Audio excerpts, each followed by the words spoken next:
நீங்க சேமிப்பவரா இருந்தாலும் சரி அல்லது புதிய டெக்னாலஜி விரும்பியா இருந்தாலும் சரி, உங்களுக்கு என்ன வந்தாச்சு 10 HP. இங்கு புதிய பொருட்கள் மற்றும் ஸ்பேர் பார்ட்ஸை வெரிஃபைட் செல்லர்ஸ் மூலமாக வாங்கலாம். 10 HP இல் இன்றே லாகின் செய்யவும்.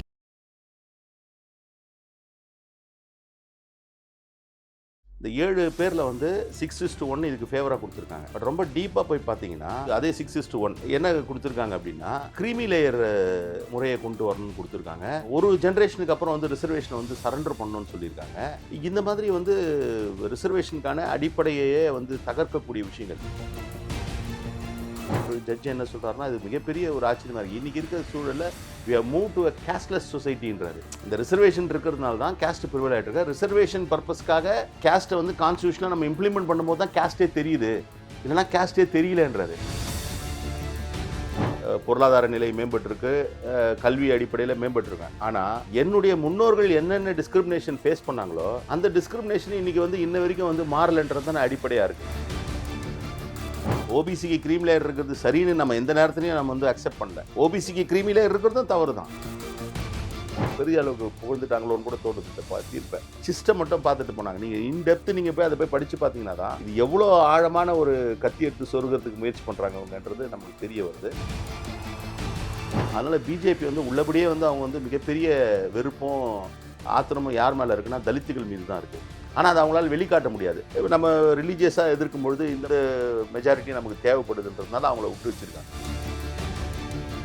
பூரண மதுவிலக்கு இந்த மாதிரி விஷயங்கள் வந்து சாத்தியப்படுதா, இல்லை சாத்தியப்படாத கோரிக்கைகளை விடுதலை சிறுத்தைகள் தொடர்ந்து முன்னெடுக்கிறாங்கன்னு பார்க்க முடியுமா? சமூகத்தில் இருக்கக்கூடிய ஒரு மிகப்பெரிய ஒரு டிமாண்ட், குறிப்பாக வந்து பெண்களிடத்தில் இருக்கக்கூடிய ஒரு பெரிய டிமாண்ட். இது சாத்தியம் இல்லைன்றதெல்லாம் வந்து நீங்கள் சொல்கிறது வந்து என்னென்னா அப்படியே அந்த ஃபேஸ் ஆஃப் இட்டு வந்து இதை வந்து தள்ளி விடுறதுக்குன்ற மாதிரியாக தான் இருக்குது.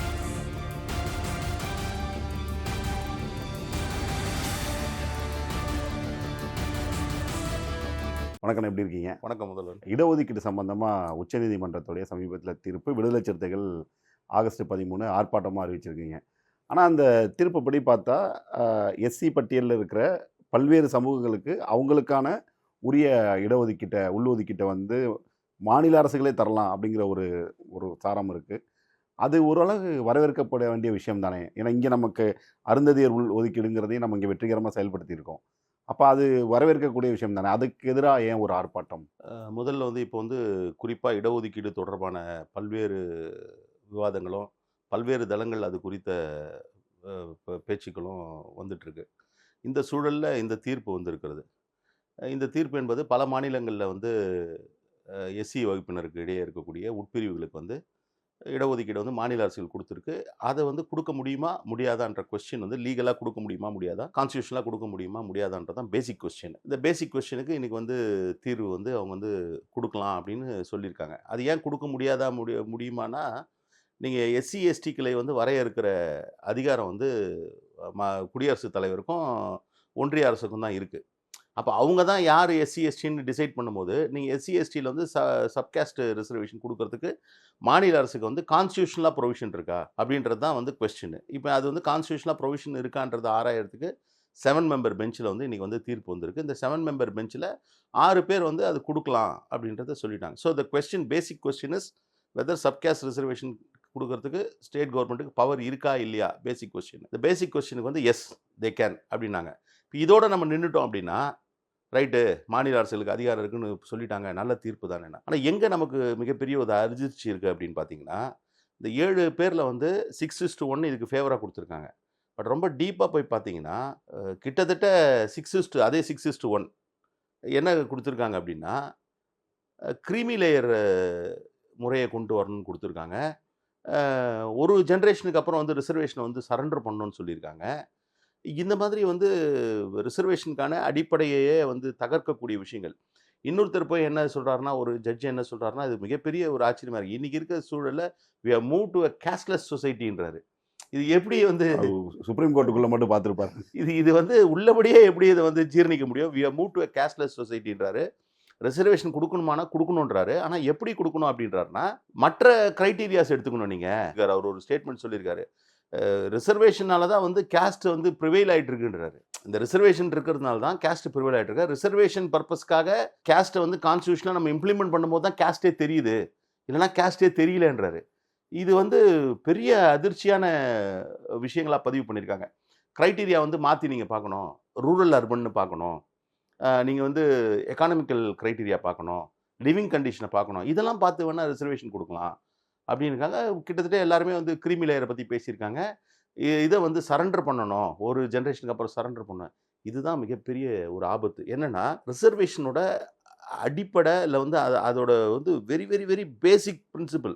ரிசர்வேஷன் கொடுப்பதற்கான காரணி என்ன? ரிசர்வேஷன்ற இந்த சிஸ்டம் வந்ததுக்கு சோஷியல் ஜஸ்டிஸ் நம்ம பேசணும். அது வந்ததுக்கான அடிப்படை என்னன்னா, இங்கே இருக்கக்கூடிய சாதிய ஏற்றத்தாழ்வுகள், சாதிய முரண்பாடுகள்னால வந்து நீங்கள் நடைபெறுற வஞ்சிக்கப்படுகிற மக்களுக்கு வந்து அதே in line with which they were deprived of rights, அதே அடிப்படையில் you are giving them rights. இதில் ஒரு அடிப்படையாக ஒரு கேள்வி எனக்கு என்னன்னா, ஒரு சாதிய படிநிலையில் வாய்ப்பு மறுக்கப்பட்ட மக்களுக்கான வாய்ப்பை வழங்குற அது சமூக நீதி அடிப்படை. அப்போ அந்த வாய்ப்பை வந்து ஒரு குறிப்பிட்ட ஒரு குடும்பத்திற்கோ ஒருவருக்கோ கொடுக்குறோம். அவர் வந்து அந்த வாய்ப்பை பயன்படுத்துகிறாரு, அதற்கான முழு உரிமையும் இருக்குது. அதுலேருந்து அவர் மேலோங்கி வரும்பொழுது அப்போ அடுத்த தலைமுறைக்கு வந்து அந்த குடும்பம் வந்து ஒரு அப்லிஃப்ட் ஆயிடுச்சுன்றதை நம்ம எடுத்துக்கணும் அப்படிங்கிற மாதிரியான துணி பார்க்கப்போ வெளியிலேருந்து பார்க்கும்போது அது அந்த கேள்வி நியாயமானதாக தான் படுது. அப்போ தான் நீங்கள் வந்து இந்த ரிசர்வேஷனோட அடிப்படையை புரிஞ்சுக்கணும். ரிசர்வேஷனோட அடிப்படை கேஸ்ட் டிஸ்கிரிமினேஷன். கேஸ்ட் டிஸ்கிரிமினேஷனால் வந்து rights had been deprived for years and years. ஆயிரக்கணக்கான ஆண்டுகளாக வந்து சாதிய அடிப்படையில் வந்து வறுமைகள் மறுக்கப்பட்டிருக்கிறது. இன்றைக்கி வந்து அதன் அடிப்படையில் முன்னுரிமை இல்லை, உரிமையே கொடுக்குறோம். நம்ம கொடுத்துட்டு அப்போ வந்து இந்த சிஸ்டம் வந்து மாறிடுச்சான்னு ஒரு கொஸ்டின் வருது அகெயின். இப்போ நான் வந்து போன தலைமுறையில் வந்து எனக்கு இருந்த வசதி வாய்ப்புகள் எனக்கு முன் தலைமுறையில் இருந்த கல்வி அறிவு இதெல்லாம் கடந்து இன்றைக்கி வந்து கூடுதலாக இருக்குது. பொருளாதார நிலை மேம்பட்டிருக்கு, கல்வி அடிப்படையில் மேம்பட்டிருக்கேன். ஆனால் என்னுடைய முன்னோர்கள் என்னென்ன டிஸ்கிரிமினேஷன் ஃபேஸ் பண்ணாங்களோ அந்த டிஸ்கிரிமினேஷன் இன்றைக்கி வந்து இன்ன வரைக்கும் வந்து மாறலைன்றது தான் அடிப்படையாக இருக்குது. அப்போது ஒரு ஒரு ஒரு ஸ்டேபிள் சொசைட்டி வரணுன்றது தான் வந்து இதோட நோக்கமே தவிர அது வர்ற வரைக்கும் அது கொடுத்துட்ருக்கணுன்றது தான் அதோட பிரின்சிபல். அது ஒரு இன்ஃபினிட்டி தானே, அதுக்கு ஒரு முடிவு இல்லாமல் தானே இருக்க மாதிரியான சூழல் இல்லை. இது வந்து ஒரு எவல்யூஷன் தியரி மாதிரி. இது ஆட்டோமேட்டிக்காக வந்து எவால்வ் ஆகணும். எவால்வ் ஆகக்கூடிய நிலையில் இப்போ நீங்கள் வந்து ஒரு பர்டிகுலர் பாயிண்ட் ஆஃப் டைம் வந்து அந்த நீங்கள் இப்படி சிந்திச்சு பாருங்கள். இப்போ போன தலைமுறையில் வந்து எனக்கு ரிசர்வேஷன் இருந்தது. இந்த தலைமுறையில் வந்து எனக்கு உண்டான வாய்ப்புகள்னால என்னோட அடுத்த ஜென்ரேஷனை வந்து அவங்களுக்கு உண்டான கல்வி முதற்கொண்டு எல்லா வசதிகளும் கூடுதலாக செஞ்சு தரேன். இப்போ என்ன ஆகுதுன்னா, இப்போ அடுத்து இவங்க வந்து ரிசர்வேஷனில் வரமாட்டாங்க இயல்பாகவே. இப்போ இவங்க வந்து அதர் கேட்டகரியில் இல்லை வந்து பொது பிரிவிலே தான் அவங்க வந்துடுறாங்க. அப்போ ஆட்டோமேட்டிக்காக வந்து இந்த இடம் வந்து அடுத்த ஆளுக்கு தானே வருது. நீங்கள் இப்படி ஒரு பார்வையும் இருக்குல்ல. நீங்கள் வந்து நான் முன்னேறிட்டேன்னு சொல்கிறீங்க, ரைட்டு, ஓகே. நான் முன்னேறிட்டேன்றது எங்கெங்கெல்லாம் எதிரொலிக்குதுன்னா என்னோட அடுத்த தலைமுறையில் அவங்களுடைய கல்வி நிலையிலையும் எதிரொலிக்குது. அப்போ இயல்பாகவே அவங்களுக்கு எல்லா ஆப்பர்ச்சுனிட்டிஸும் கிடைக்கும் பொழுது அவங்க வந்து இன்னும் கொஞ்சம் நிறைய மதிப்பெண்கள் எடுக்கிறாங்க, இல்லை தேவையான இடத்துக்கு போகிறாங்க. அவங்க பொது பிரிவில் வந்துட்டு போகிறாங்க. அவங்க பொது பிரிவில் வந்துட்டால் ஆட்டோமேட்டிக்காக இது வந்து ரிசர்வேஷனுக்கு தானே போகுது. அதனால் இது வந்து இந்த ரிசர்வேஷனோட பேசிக் ஸ்ட்ரக்சருக்கே வந்து ஒரு பெரிய அடி. அதனால தான் வந்து பார்த்திங்கன்னா நேற்றைக்கு வந்து எல்லா தலைவர்களையும் போய் விடுதலை சிறுத்தை கட்சி தலைவர் எழுச்சி தமிழரும் இல்லை. இப்போ நீங்கள் இடபிள்யூஎஸ்லையும் பார்த்தீங்கன்னா அந்த எக்கனாமிக் வீக்கர் செக்ஷனுக்கு ஒரு க்ரைட்டீரியா, ஃபினான்ஷியல் க்ரைட்டீரியா அவங்க வைக்கிறாங்க. இப்போ ஓபிசி இடஒதுக்கீடுலும் கிரிமினலுங்கிறதுக்கான இதுக்குள்ளே வரும். அப்போது இதுவும் கிரிமினலில் கொண்டு வந்தால் என்ன பிரச்சனை அப்படின்னு ஒரு கேள்வி இருக்குல்ல. எஸ்சி எஸ்டிக்கு கிரிமினல். இப்போ நாம் என்ன சொல்கிறோன்னா கிரிமி லேயர்ன்றதே தப்புன்னு தான் சொல்கிறோம். ஓபிசிக்கு கிரீம் லேயர் இருக்கிறது சரின்னு நம்ம எந்த நேரத்துலையும் நம்ம வந்து அக்செப்ட் பண்ணல. ஓபிசிக்கு கிரீமி லேயர் இருக்கிறதும் தவறு தான். நீங்கள் கிரீமி லேயர்னு ஒன்று எக்கனாமிக்கல் கன்சிடரேஷன் ஒன்று வந்துட்டாலே இந்த ரிசர்வேஷனோட எசன்ஸ் அடிபட்டு போகுதுன்றது தான் அதில் இருக்கக்கூடிய அடிப்படை. நீங்கள் கிரீம் லேயர் அதுக்கு ஒத்துக்கிட்டீங்கன்னா அப்போ நீங்களே வந்து மறைமுகமாக வந்து இடபிள்யூஎஸ்க்கு ஒத்துக்கிறீங்கன்னு தான் ஆகும். நம்ம எந்த காலகட்டத்திலுமே இடபிள்யூஎஸ் வர்றதுக்கு முன்னாடியே கூட நம்ம வந்து கிரீமி லேயர் கான்செப்டை வந்து நம்ம வந்து எந்த காலத்துலையும் ஒத்துக்கவே இல்லை. கிரீமி லேயர்ன்றது வந்து ஓபிசிஸ்க்கும் இருக்கக்கூடாது. அது ஒரு தீர்ப்பின் அடிப்படையில் கொண்டு வரப்பட்ட நிலை தான். நீங்கள் அது வந்து நம்ம வந்து அக்செப்ட் பண்ணல. நம்ம கிரீமி லேயரே இருக்கக்கூடாதுன்றது தான் நம்முடைய வாதம். ஒரு பக்கம் வந்து எஸ்சி எஸ்டி மக்களுக்கான இடஒதுக்கீடு இங்கே இருக்குது, பரவலாக அவங்களுக்கு வாய்ப்புகள் எளிதாக இருக்குது அப்படின்றாங்க. ஆனால் விடுதலை சிறுத்தைகள் தலைவர் திருமாவளவன் அவர்களுடைய அறிக்கையிலே வந்து கிட்டத்தட்ட எஸ்சி பிரிவுகளுக்கான பல ரிசர்வேஷன் ஃபாலோ பண்ணாமல் இருக்குது, எஸ்டியில் 7% சுத்தமாக ஃபாலோ பண்ணலை அப்படின்னாங்க. அதுதான் நிதர்சனமான நிலையாக இருக்கா? 100% உண்மை. அது ஏன் அதை வந்து நிறைவாக வந்து இம்ப்ளிமெண்ட் பண்ண மாட்டாங்கன்னா ஆட்டோமேட்டிக்காக அந்த ரூஸ்டரில் என்ன ஆகும்னா இவங்க இல்லைன்னொன்னே அது அடுத்தடுத்த கேட்டகரிக்கு போய் ஜென்ரல் கேட்டகரியில் போய் சேரணும். இல்லை வந்து அது வந்து அதில் இருக்கவங்க நிறைய பேர் வரணுன்ற நிலை தான் இருக்குது. நீங்கள் எல்லா இடத்துலையுமே வந்து அரசினுடைய எல்லா மையங்களிலுமே வந்து இருக்கக்கூடிய பணியாற்றவங்களாக இருக்கட்டும், நீங்கள் காலேஜ் யூனிவர்சிட்டிஸு இதிலெல்லாம் இருக்கக்கூடிய ப்ரொஃபஸர்ஸாக இருக்கட்டும், எல்லாத்துலேயுமே வந்து இன்றைக்கி வந்து நிரப்பப்படாமல் இருக்கிறது, நிறைய இடங்கள்ல நிரப்பப்படாமல் இருக்குது. அது வந்து 100க்கு 100 உண்மையானது. தரவுகளின் அடிப்படையில் முன்வைக்கப்பட்டது தான். சும்மா ஏதோ போகிற போக்கில் சொல்லிட்டு போகிறதில்ல, தரவுகளின் அடிப்படையில் முன்வைக்கப்பட்டது தான். இந்தியா கூட்டணியில் இதற்கான முதல் முன்னெடுப்பை வந்து பெரிய அளவுக்கு எடுத்திருக்கிறது. அந்த பார்ட்டிக்குள்ள டிஸ்கஷன் இருந்திருக்கலாம், ஆனால் எல்லா பார்ட்டியும் ஒருங்கிணைக்கிற மாதிரி, இன்னும் சொல்லப்போனால் இந்தியா அலையன்ஸில் இருக்கிற தலைவர்களையும் சந்திச்சுட்டு இருக்காரு திருமாவளவன் அவர்கள். இந்த தீவிரத்தன்மை எதற்காக இந்த தீவிரத்தன்மை? இப்போ நீங்கள் வந்து நல்லா கவனித்து பார்த்தீங்கன்னா, இப்போ இந்த பார்லிமெண்ட் எலெக்ட் ஆனதுலேருந்து தமிழ்நாட்டினுடைய பர்வியூவில் இருந்தும் சரி, தேசிய அளவுலையும் சரி, ஒரு விஷயம் இப்போ தொடர்ந்து அடிபட்டுட்டு இருக்கு. சாதிவாரி கணக்கெடுப்பு என்கின்ற ஒன்று தொடர்ந்து அடிபட்டிருக்கு. ஒரு பக்கம் வந்து ரிசர்வேஷனோட அடுத்த டைமென்ஷனுக்கு சாதிவாரி கணக்கெடுப்புன்றதுல இன்னொரு விஷயம் என்னென்னா, சில பேர் எப்படி புரிஞ்சுக்கிறாங்கன்னா, சாதிவாரி கணக்கெடுப்புனா வெறுமனே வந்து இந்த சாதி இவ்வளோ பாப்புலேஷன் இருந்தால் அவங்களுக்கு இவ்வளோ பர்சன்ட், அது அப்படி கிடையாது. It is not just population, அவங்களோட சோஷியோ எக்கனாமிக் கண்டிஷன்ஸும் வந்து கணக்கில் எடுத்துக்கப்படும். அவங்க வந்து இப்போ சில நேரங்களில் வந்து குறைவான எண்ணிக்கையில் ஒரு சமூகம் இருக்கும், அந்த சமூகம் மிகப்பெரிய அளவில் வந்து வந்திருக்க மாட்டாங்க. அதிக எண்ணிக்கையில் ஒரு சமூகம் இருக்கும், அதில் நிறைய பேர் வந்திருப்பாங்க. அப்போ அதிக எண்ணிக்கையில் இருக்காங்கன்னா அவங்களுக்கு அதிகமாக. ஸோ இப்போ இந்த காஸ்ட் வைஸ் சென்சஸ்ன்றது இப்போ வந்து ஒரு பெரிய ஒரு டிமாண்டாக போயிட்டுருக்கு. குறிப்பாக இந்தியா கூட்டணியில் வந்து சாதிவாரி கணக்கெடுப்பு நடத்தியே ஆகணுன்றோம். இப்போ இந்த சூழலில் இந்த தீர்ப்பு வந்து உள்ளபடியே வந்து ஒரு செட்பேக். ஏன்னா இவங்க சொல்கிற விஷயங்கள் க்ரீமி லேயரு, ரிசர்வேஷன் இருக்கலாம், reservation not on caste basis, இது எல்லாமே வந்து இதுக்கு வந்து ஒரு பெரிய இது. அந்த பார்வையில் தான் இப்போ சாதிவாரி கணக்கெடுப்பை வந்து வலியுறுத்தக்கூடிய பார்வையில் தான் இது பின்னடைவாக இருக்குன்றதையும் கணக்கில் கொண்டு தான் வந்து இன்றைக்கு வந்து ஒரு நகர்வை கொண்டு போயிருக்கோம். எந்த அளவுக்கு இந்த நகர்வை கொண்டு போயிருக்கோன்னா, இந்த தீர்ப்பினுடைய பகுதிகளை வந்து சீராய்வு பண்ணுறதுக்கே வந்து ஒரு ரிவிஷன் பெட்டிஷன் போடணும் அப்படின்றது. நீங்கள் எஸ்சி எஸ்டியை பொறுத்த வரைக்கும் இப்போ இவங்க எல்லாத்துக்குமே இந்திரா சாஹானி கேஸை வந்து கோட் பண்ணுவாங்க. இந்திரா சாஹானி கேஸில் எஸ்சி எஸ்டிக்கு வந்து நீங்கள் இந்த கன்சிடரேஷன் இருக்கக்கூடாது, க்ரீமி லேயர் கன்சிடரேஷன் இருக்கக்கூடாது, ரொம்ப கேட்டகரிக்கலாக சொல்லியிருக்காங்க. ஒருவேளை நீங்கள் அதுதான் ரெஃபரன்ஸாக எடுத்திங்கன்னா கூட நீங்கள் வந்து எஸ்சி எஸ்டிக்கு வந்து க்ரீமி லேயர் இருக்கக்கூடாது. இன்னைய கான்டெக்ஸ்டில் பிஜேபியினுடைய கான்டெக்ஸ்ட்லேயே என்னென்னா, இப்போ வந்து அவங்க வந்து என்னென்னா ஒரு கிட்டத்தட்ட ஒரு டெக்கேடாக ஒரு விஷயத்தை முன் வச்சு நகர்த்துனாங்க. ராமர் கோயில் முன் வச்சு நகர்த்துனாங்க. அதை வச்சு நகர்த்தி தான் வந்து போலரைஸ் பண்ணாங்க. இப்போ அது சேச்சுரேஷன் ஆகிடுச்சு, ராமர் கோயிலும் கட்டி முடிச்சாச்சு. ஸோ இப்போ அவங்க வந்து அடுத்த கட்டத்துக்கு வந்து அவங்க வராங்க. அடுத்த கட்டத்துக்கு அவங்க வரும்பொழுது தான் வந்து இப்போ நேற்றைக்கு முந்தின நடந்த வக்ஃப் பில்லு இதெல்லாம் அதுதான். இந்த நேரத்தில் வந்து நீங்கள் வந்து டெமோக்ராட்டிக் ஃபோர்ஸஸ்லாம் ஒன்றா இருக்க வேண்டிய ஒரு சூழலில் எல்லாரையும் ஒருங்கிணைச்சு இதுக்கு எதிராக போராடணுன்ற நிலையில தான் விசிகே இதை வந்து முன்னெடுத்திருக்காரு. இந்த நடந்து முடிஞ்ச நாடாளுமன்ற தேர்தலில் பெருமளவுக்கு தலித் வாக்கு வங்கிய காங்கிரஸ் திரும்ப அட்ராக்ட் பண்ணியிருக்கிற மாதிரியான சூழல் இருக்கு. அதுவும் இந்த தீர்ப்பு, அதற்கான அரசியல் சூழல் அது சார்ந்து ஏதாவது இருக்குன்னு நினைக்கிறீங்களா? டெஃபினட்டாக நீங்கள் வந்து சிஸ்டமைஸ்டாக வந்து எல்லா இன்ஸ்டிடியூஷன்ஸையும் வந்து பிஜேபி வந்து இது பண்ணியிருக்காங்க, ஆக்கிரமிச்சிருக்காங்க. நீங்கள் வந்து அவங்கள வந்து இயக்கிறதா இருந்தாலும் சரி, அதை இயக்கக்கூடிய இடங்களில் அவங்களுக்கு சாதகமான ஆட்களை கொண்டு போய் போடுறதா இருந்தாலும் சரி. நீங்கள் வந்து முன்னாடியெல்லாம் வந்து பார்த்தீங்கன்னா, நீங்கள் ஒரு ஜுடிஷியல்லையோ இல்லை வேறு அரசு துறையிலையோ இருந்தீங்கன்னா, அவங்க தப்பி தவறி வந்து பொலிட்டிக்கல் ஃபீல்டுக்கு வந்தாங்கன்னா ரொம்ப நாள் கழித்து தான் வந்து வருவாங்க. குறைஞ்சது ஒரு 7-8 வருஷம். இப்போ என்ன ஆயிருக்கு பாருங்கள், நீங்கள் பிஜேபியில் வந்து ஜட்ஜாக இருந்து ரிட்டையர் ஆனால் அடுத்த நிமிஷமே ரிட்டையர்மெண்ட் ஃபங்க்ஷன்லேயே பண்ணிடுறாரு, வந்துடுறாங்க. அப்போ இதெல்லாம் என்ன காட்டுதுன்னா, அப்போ அவர் என்ன மைண்ட் செட்டில் இருந்திருப்பார், when he was in post வந்து என்ன மைண்ட் செட்டில் இருந்திருப்பார்னு காட்டுறது. இன்றைக்கி உச்சநீதிமன்றத்துலேயும் அப்படிப்பட்ட ஒரு நிலையில் தான் இருக்குது. அவங்க எப்படின்னா மேம்போக்காக பார்த்தீங்கன்னா ஏதோ ரொம்ப புரட்சிகரமான, இப்போ இது கூட அப்படி தான் ஒரு ரொம்ப ரெவல்யூஷனரி ஜட்ஜ்மெண்ட் மாதிரி வந்து தெரியும். இன்னும் சொல்லப்போனால் நிறைய பேர் இது வந்த உடனே ரொம்ப பெரிய அளவுக்கு ஹெயில் பண்ணிட்டாங்க, பெரிய அளவுக்கு புகழ்ந்துட்டாங்களோன்னு கூட தோணுது இந்த தீர்ப்பை. ஏன்னா அவங்க வந்து தீர்ப்போட சிஸ்டம் மட்டும் பார்த்துட்டு போனாங்க. நீங்கள் இன்டெப்த்து நீங்கள் போய் அதை போய் படித்து பார்த்தீங்கன்னா தான் இது எவ்வளோ ஆழமான ஒரு கத்தி எடுத்து சொருகிறதுக்கு முயற்சி பண்ணுறாங்க அவங்கன்றது நமக்கு தெரிய வருது. இயல்பாகவே பிஜேபிக்கு வந்து சிறுபான்மையினர் மீதும் ஒடுக்கப்பட்ட மக்கள் மீதும் வந்து ஒரு வெறுப்பு இருக்குது. சிறுபான்மையினர் மீது வெளிப்படையாக அந்த வெறுப்பை காட்டுறாங்க. ஒடுக்கப்பட்ட மக்கள் மீது வந்து அந்த வெறுப்பை உள்ளே வச்சுக்கிட்டே வந்து கழுத்து இருக்கிற வேலையை வந்து நிறைய பண்ணுறாங்க. அதுக்கு காரணம் என்னென்னா, ஒடுக்கப்பட்ட மக்கள் பெரும்பான்மையாக வந்து they are driven by Ambedkar ideology.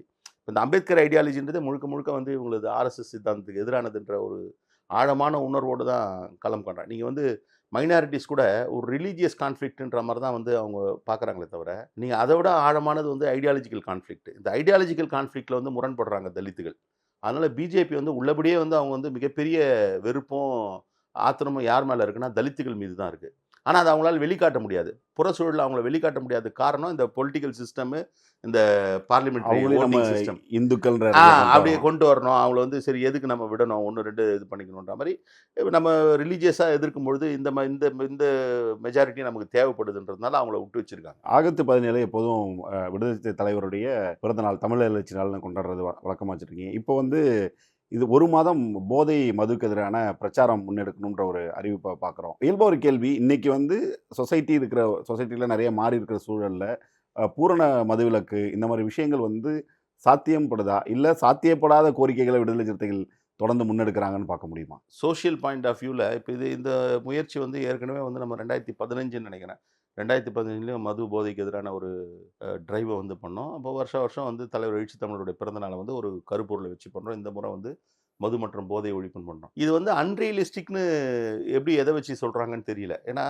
நீங்கள் இந்த டிமாண்ட் வந்து இப்போ நாம் மட்டும் எழுப்பல. விடுதலை சிறுத்தைகள் கட்சி வந்து கட்சியினுடைய ஒரு திங்க் டேங்க் வந்து இந்த மாதிரி ஒன்று வேணும்னு சொல்லி எல்லாம் சொல்லலை. இது வந்து ரொம்ப நாளாக வந்து சமூகத்தில் இருக்கக்கூடிய ஒரு மிகப்பெரிய ஒரு டிமாண்டு. குறிப்பாக வந்து பெண்களிடத்தில் இருக்கக்கூடிய ஒரு பெரிய டிமாண்டு. பெண்கள் வந்து முழு மதுவிலக்கு வந்து நடைமுறைப்படுத்தணுன்றது வந்து பெண்கள் எல்லோருடைய விருப்பமாக இருக்கிறது.